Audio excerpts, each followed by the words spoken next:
জয় মা চাঁদনী মা, জয় বাবা শিব বাবা। আমি বর্ণালী চলে এসেছি আপনাদের সঙ্গে গল্প করতে। একটু আগেই একটা গ্রাম থেকে ফিরলাম। দুজন মনোবিদ আমার সঙ্গে ছিলেন।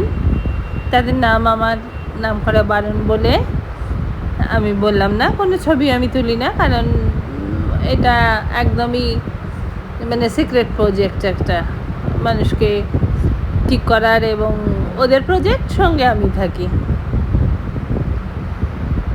তো যাই হোক, একটা গ্রামে গেলাম, গিয়ে একটা বাড়িতে বসলাম, ওরা মুড়ি বাতাসা খেতে দিল, খেলাম। তারপরে কি হয়েছে, একটি মেয়ে কম বয়সী, ও হচ্ছে গিয়ে এখন বিএ ফার্স্ট ইয়ার পড়ে, গ্রাম থেকে একটু দূরে যেতে হয় ওকে কলেজে। তো ও জিজ্ঞেস করলো, ও আমার দিকে তাকিয়েই জিজ্ঞেস করলো, আসলে মানসিকভাবে শক্তিশালী হওয়া যায় কি করে। ওরা ভাবে কি আমি বোধহয় এই দুজন মনোবিদ আছে তাদের বস, কারণ এরা যারা আছে তারা চেহারাটা খুবই ছোটোখাটো। তাই আমি বললাম, না, ওনাদেরকে জিজ্ঞেস করো, আমি ওনাদের সঙ্গে কাজ করি, ওনাদের বাড়িতে কাজ করি। সবাই মেয়েরা বিশ্বাস করলো না, সে যাই হোক।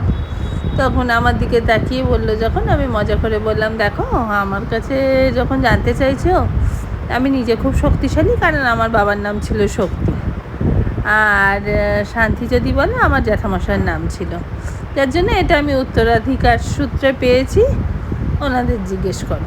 তো প্রথমে উনি বললেন যে তাহলে শোনো কয়েকটা কথা,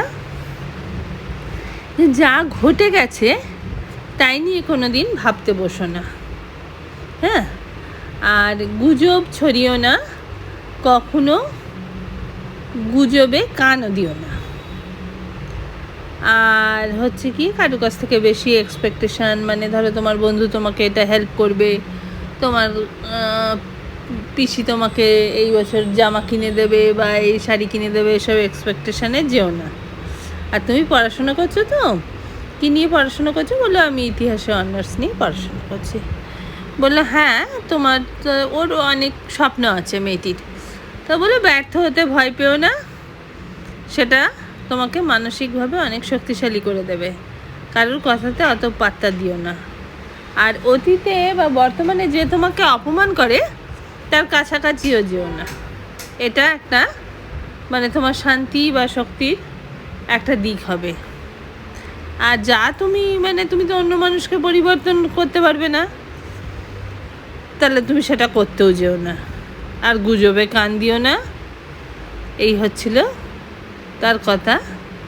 তা এটাই মেয়েটির আর কি কোনো মানসিক সমস্যা নেই, কিন্তু মেয়েটি অত্যন্ত ভালো মানুষ আর কি, যাকে বলে। এখন তো ভালো মানুষকে মানুষ দুর্বল ভাবে, কিন্তু মোটেই তা না। যারা ভালো মানুষ, সত্যের পথে তো চলে, তারা ঠিক শক্তিশালী মানুষ।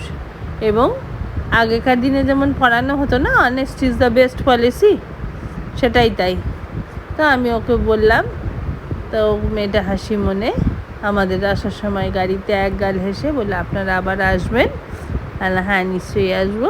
Tata bye bye. আপনাদেরও টাটা বাই বাই করছি। নমস্কার।